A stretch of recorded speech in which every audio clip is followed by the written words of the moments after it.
ಡಾಲಾಯ್ತ್ ಅವರ ಸಾರಥ್ಯದಲ್ಲಿ the Friday Times news. MUDA ಹಗರಣ ಆಗಿಲ್ಲ ಎಂದರೆ ಭಯವೇಕೆ? ಬಸವರಾಜ ಬೊಮ್ಮಾಯಿ. ಮುಡಾ ಹಗರಣದಲ್ಲಿ ಐಎಎಸ್ ಅಧಿಕಾರಿಗಳ ಮೂಲಕ ವಿಚಾರಣೆ ಮಾಡುತ್ತಿದ್ದಾರೆ. ತನಿಖೆಯಾದಾಗ ಮಾತ್ರ ಸತ್ಯ ಹೊರಬರುತ್ತೆ. ಯಾರ್ಯಾರು ಯಾವ್ಯಾವ ಕಾಲದಲ್ಲಿ ಏನೇನು ಲಾಭ ಮಾಡಿಕೊಂಡಿದ್ದಾರೆ ಎಂಬ ಸತ್ಯ ಹೊರಬರಲಿದೆ ಎಂದು ಮಾಜಿ ಮುಖ್ಯಮಂತ್ರಿ ಹಾಗೂ ಸಂಸದ ಬಸವರಾಜ ಬೊಮ್ಮಾಯಿ ಅವರು ಹೇಳಿದರು. ಅವರು ನಗರದಲ್ಲಿ ಸುದ್ದಿಗಾರರೊಂದಿಗೆ ಮಾತನಾಡಿ, ಮುಡಾ ಹಗರಣದಲ್ಲಿ ಮುಖ್ಯಮಂತ್ರಿ ಸಿದ್ದರಾಮಯ್ಯ ಅವರ ಸಮರ್ಥನೆಯ ಹೇಳಿಕೆಯನ್ನು ಖಂಡಿಸಿ ಮಾತನಾಡಿದರು. ಯಡಿಯೂರಪ್ಪ ಕೇಸ್ ಮುಚ್ಚಿಹಾಕಲು ಮುಡಾ ಹಗರಣ ಪ್ರಸ್ತಾಪ ಮಾಡುತ್ತಿದ್ದಾರೆ ಎಂಬ ಕಾಂಗ್ರೆಸ್ ಆರೋಪಕ್ಕೆ ಪ್ರತಿಕ್ರಿಯಿಸಿದ ಅವರು, ಯಡಿಯೂರಪ್ಪ ಕೇಸ್ ಈಗಾಗಲೇ ಕೋರ್ಟ್ನಲ್ಲಿದೆ. ಯಡಿಯೂರಪ್ಪ ಅವರ ಮೇಲೆ 21 ಕೇಸ್ ಇವೆ. ಅವುಗಳಿಂದ ನಿರ್ದೋಷಿಯಾದರೂ ಅವರನ್ನ ವಿನಾಕಾರಣ ಜೈಲಿಗೆ ಹಾಕಿದ್ದರು. ನ್ಯಾಯಾಲಯ ಇತಿಹಾಸದಲ್ಲೇ ಪ್ರೈವೇಟ್ ಕಂಪ್ಲೇಂಟ್ ಮೇಲೆ ಏನೂ ವಿಚಾರಣೆಯಾಗದೆ ಜೈಲಿಗೆ ಹೋಗಿರುವ ಉದಾಹರಣೆ ಇಲ್ಲ. ಯಡಿಯೂರಪ್ಪನವರು 23 ದಿನ ಜೈಲಿನಲ್ಲಿದ್ದು ಬಂದರು ಎಂದು ಹೇಳಿದರು. ಹಿಂದುಳಿದ ವರ್ಗದಿಂದ 2ನೇ ಬಾರಿಗೆ ನಾನು ಸಿಎಂ ಆಗಿದ್ದಕ್ಕೆ ವಿರೋಧ ಪಕ್ಷದವರಿಗೆ ಸಹಿಸುವುದಕ್ಕೆ ಆಗುತ್ತಿಲ್ಲ ಎಂಬ ಸಿದ್ದರಾಮಯ್ಯ ಹೇಳಿಕೆಗೆ ಪ್ರತಿಕ್ರಿಯಿಸಿದ ಅವರು, ಸಿದ್ದರಾಮಯ್ಯ ಹಿರಿಯ ರಾಜಕಾರಣಿ, ಅವರು ಎಲ್ಲರ ಮುಖ್ಯಮಂತ್ರಿ ಎಂದು ತಿಳಿದುಕೊಂಡಿದ್ದೇವೆ. ಆದರೆ ಅವರು ತಮ್ಮಷ್ಟಕ್ಕೆ ತಾವೇ ಒಂದು ವರ್ಗದ ನಾಯಕ ಅಂದುಕೊಳ್ಳೋದು, ಅವರ ಮೇಲೆ ಚಾರ್ಜ್ ಬಂದಾಗ ಅದನ್ನು ಶೀಲ್ಡ್ ಆಗಿ ಉಪಯೋಗ ಮಾಡಿಕೊಳ್ಳುವುದು ಎಷ್ಟರ ಮಟ್ಟಿಗೆ ಸರಿ? ವಾಲ್ಮೀಕಿ ನಿಗಮದ ಹಗರಣದ ಹಣ ಎಸ್ಟಿ ಜನಕ್ಕೆ ಸೇರಿದ್ದು. ಎಸ್ಟಿ ಜನಾಂಗಕ್ಕೆ ಸರ್ಕಾರದಿಂದ ಅನ್ಯಾಯ ಆಗಿದೆ. ಎಸ್ಟಿ ಜನಾಂಗದ ಕಾರ್ಯಕ್ರಮದ ಹಣ ದೋಚಿದ್ದಾರೆ. ಇಷ್ಟೆಲ್ಲಾ ಮಾಡಿದರೂ ಅಹಿಂದ ಅಂತ ಅದೇಗೆ ಹೇಳ್ತೀರಿ? ಎಸ್ಟಿ ಅಹಿಂದಕ್ಕೆ ಸೇರೋದಿಲ್ವಾ? ಆ ಜನಾಂಗಕ್ಕೆ ಅನ್ಯಾಯ ಆಗಿದ್ದನ್ನ ಪ್ರಶ್ನೆ ಮಾಡಬಾರ್ದಾ? ಪ್ರವಾಸೋದ್ಯಮ ಇಲಾಖೆಯಲ್ಲಿಯೂ ಭ್ರಷ್ಟಾಚಾರ ಆರೋಪ. ಈ ಬಗ್ಗೆ ನನಗೆ ಮಾಹಿತಿ ಇಲ್ಲ, ತಿಳಿದು ಪ್ರತಿಕ್ರಿಯೆ ಕೊಡುತ್ತೇನೆ. ಅದರ ಬಗ್ಗೆ ಪ್ರಾಮಾಣಿಕವಾಗಿ ತನಿಖೆಯಾಗಲಿ ಎಂದು ಬೊಮ್ಮಾಯಿಯವರು ಹೇಳಿದರು. ಮೋದಿ ಮುಕ್ತಿ ದಿನ ಎಂಬ ಕಾಂಗ್ರೆಸ್ನಿಂದ ಆಚರಣೆ ವಿಚಾರಕ್ಕೆ ಪ್ರತಿಕ್ರಿಯಿಸಿದ ಅವರು, ಇದು ಮೂರ್ಖತನದ ನಿರ್ಧಾರ. 3ನೇ ಬಾರಿ ಮೋದಿಯವರು ಪ್ರಮಾಣವಚನ ಸ್ವೀಕಾರ ಮಾಡಿ ಆಡಳಿತ ಮಾಡುತ್ತಿದ್ದಾರೆ. ಅತಿ ಹೆಚ್ಚು ಮತಗಳ ಸಂಖ್ಯೆ ಪಡೆದು 3ನೇ ಬಾರಿ ಪ್ರಧಾನಿಯಾಗಿದ್ದಾರೆ. ಕಾಂಗ್ರೆಸ್ನಲ್ಲಿ ಈ ಸಾಧನೆ ಮಾಡಲು ಯಾರಿಗೂ ಆಗಿಲ್ಲ. ಅದೇಗೆ ಮುಕ್ತಿಯಾಗುತ್ತದೆ? ಉಪಚುನಾವಣೆಯಲ್ಲಿ ಕೆಲವು ಸೀಟ್ ಹೆಚ್ಚು ಬಂದಿವೆ ಎಂದು ಜೈರಾಮ್ ರಮೇಶ್ ಬಾಯಿಗೆ ಬಂದಂಗೆ ಮಾತಾಡ್ತಾರೆ. ಕಾಂಗ್ರೆಸ್ನಲ್ಲಿ ಜೈರಾಮ್ ರಮೇಶ್ ಸ್ಥಾನವೇ ಭದ್ರವಾಗಿಲ್ಲ. ಕಾಂಗ್ರೆಸ್ ಮುಕ್ತ ಪ್ರಧಾನಿ ಸಂಕಲ್ಪವಿದೆ, ಅದು ಹೇಗೆ ಆಗುತ್ತದೆ ಎಂದು ಹೇಳಿದರು. ಅದೇ ಆಗಲೇ ಹೇಳಿದ್ನು, ಏನೂ ಆಗಿಲ್ಲ ಅಂತ ತನಿಖೆಗೆ ಯಾಕೆ ಹೆದರ್ತಾರೆ? ನೇರವಾದ ಪ್ರಶ್ನೆ. ಏನೂ ಇಲ್ಲ ಅಂದರೆ ಹೆದರೋ ಪ್ರಶ್ನೆನೇ ಇಲ್ಲ. CBI ಕೊಡಲಿ ನೋಡ್ರಿ. ಅದರ ವಿವರ ಚರ್ಚೆ, ಅದರಲ್ಲಿ ಏನು ನಡೆದಿದೆ ಅನ್ನುವಂಥ ಸತ್ಯ ಹೊರಗಡೆ ಬರಬೇಕಾದ್ರೆ ತನಿಖೆ ಆಗ್ತದೆ. ಇಂಕ್ವೈರಿ ಅಲ್ಲ.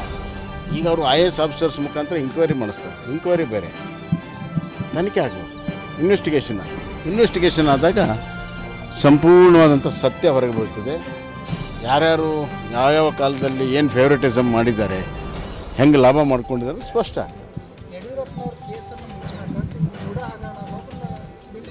ಏನು ಅಲ್ಲ, ಯಡಿಯೂರಪ್ಪನವ್ರ ಕೇಸ್ ಈಗಾಗಲೇ ಕೋರ್ಟಲ್ಲಿದೆ, ಮುಚ್ಚಾಕೋ ಪ್ರಶ್ನೆ ಎಲ್ಲಿದೆ?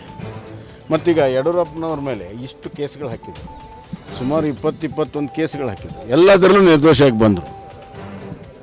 ಎಲ್ಲದರಲ್ಲೂ ಸುಪ್ರೀಂ ಕೋರ್ಟ್ವರೆಗೂ ಹೋಗಿ ನಿರ್ದೋಷಿಯಾಗಿ ಬಂದರು. ಅವ್ರನ್ನ ವಿನಾಕಾರಣ ಜೈಲಿಗೆ ಹಾಕಿದರು.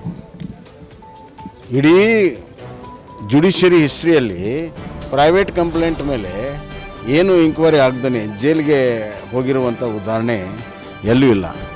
ಅದನ್ನು ಪಾಪ ಯಡಿಯೂರಪ್ಪನವರು ಸುಮಾರು 23-24 ದಿವಸ ಜೈಲಿಗೆ ಸೋಸ್ಕೊಂಡ್ಬಂದರು. ಅವರು ಕಾನೂನಿಗೆ ತಮ್ಮನ್ನು ತಾವು ಅಳವಡಿಸ್ಕೊಂಡ್ರು. ಎಲ್ಲರದು ಅದೇ ಅಲ್ವಾ? ಕಾನೂನು ಎಲ್ಲರಿಗೂ ಒಂದೇ ಅಲ್ವಾ?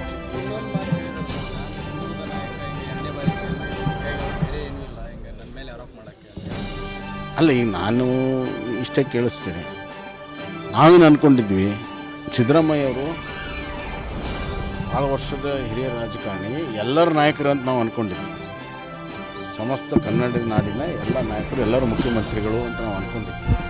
ಅವ್ರು ತಮ್ಮಷ್ಟಕ್ಕೆ ತಾವೇ ಒಂದು ವರ್ಗದ ನಾಯಕರು ಅಂತ ಹೇಳ್ಕೊಳ್ಳುವಂಥದ್ದು, ಅದು ಅವ್ರ ಮೇಲೆ ಚಾರ್ಜ್ ಬಂದಾಗ ಅದನ್ನು ಶೀಲ್ಡಾಗಿ ಉಪಯೋಗ ಮಾಡಿಕೊಳ್ಳುವಂಥದ್ದು ಎಷ್ಟರ ಮಟ್ಟಿಗೆ ಸರಿ ಅಂತ ಅವರೇ ಆ ಪ್ರಶ್ನೆ ಕೇಳ್ಕೋಬೇಕು.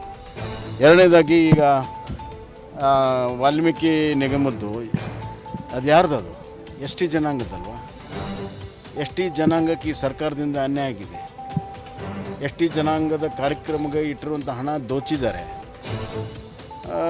ಇಷ್ಟೆಲ್ಲ ಮಾಡಿದರೂ ಕೂಡ ಅಹಿಂದ ಅಂತ ಹೆಂಗೆ ಹೇಳ್ತೀರಿ? ಎಸ್ಟಿ ಅಹಿಂದಾಗ ಸೇರೋದಿಲ್ಲ. ಆ ಜನಾಂಗಕ್ಕೆ ಅನ್ಯಾಯ ಆಗಿದೆ, ಅದನ್ನು ಪ್ರಶ್ನೆ ಮಾಡಬೇಕು.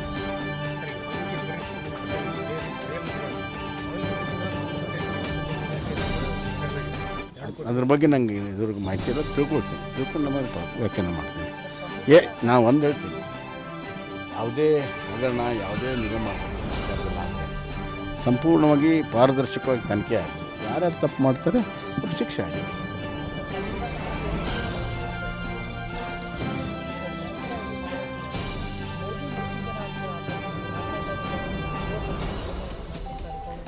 ಫಸ್ಟ್ ಆಫ್ ಆಲ್ ಅದು ಮೂರ್ಖತನದ ನಿರ್ಧಾರ. 3ನೇ ಬಾರಿ ಮೋದಿಯವರು ಪ್ರಮಾಣ ವಚನ ತೆಗೆದುಕೊಂಡು ಆಡಳಿತ ಪ್ರಾರಂಭ ಮಾಡಿದ್ದಾರೆ, ಸರ್ಕಾರ ರಚನೆ ಮಾಡಿದ್ದಾರೆ. ಅತಿ ಹೆಚ್ಚು ಮತಗಳ ಸಂಖ್ಯೆ ಪಡ್ಕೊಂಡಂಥ ಪ್ರಧಾನಮಂತ್ರಿಗಳು 3ನೇ ಬಾರಿ, ನೆಹರು ನಂತರ 3ನೇ ಬಾರಿ ಆಗಿದ್ದಾರೆ. ಕಾಂಗ್ರೆಸ್ನಲ್ಲಿ ಯಾರೂ ಆ ಸಾಧನೆ ಮಾಡೋಕ್ಕೆ ಸಾಧ್ಯ ಆಗಿಲ್ಲ. ಅದು ಹೆಂಗೆ ಮುಕ್ತ ಆಗ್ತದೆ? ಇವತ್ತು ಏನಾದರೂ ಬರುವಂಥ ದಿನಗಳಲ್ಲಿ ಈಗೇನೋ ಒಂದು ಸ್ವಲ್ಪ ಸೀಟ್ ಹೆಚ್ಚಿಗೆ ಬಂದಿದೆ ಅಂತೇಳಿ ನಾವು ಜಯರಾಮ್ ರಮೇಶ್ ಬಾಯಿ ಬಂದಂಗೆ ಮಾತಾಡ್ತಾನೆ. ಅವನು ಕಾಂಗ್ರೆಸ್ನಲ್ಲಿ ಅವನ ಸ್ಥಾನ ಭದ್ರ ಇಲ್ಲ, ಅದನ್ನು ಭದ್ರಪಡಿಸ್ಕೊಳ್ಳೋಕೆ ಹಿಂಗೆಲ್ಲ ಮಾತಾಡ್ತಾರೆ. ಬರುವಂಥ ದಿನಗಳಲ್ಲಿ ಈ ದೇಶದಲ್ಲಿ ಏನು ಮೋದಿಯವರು ಸಂಕಲ್ಪ ಮಾಡಿದ್ರೆ ಕಾಂಗ್ರೆಸ್ ಮುಕ್ತ ಅದು ಹಾಗೆ. The Friday Times news Gadag.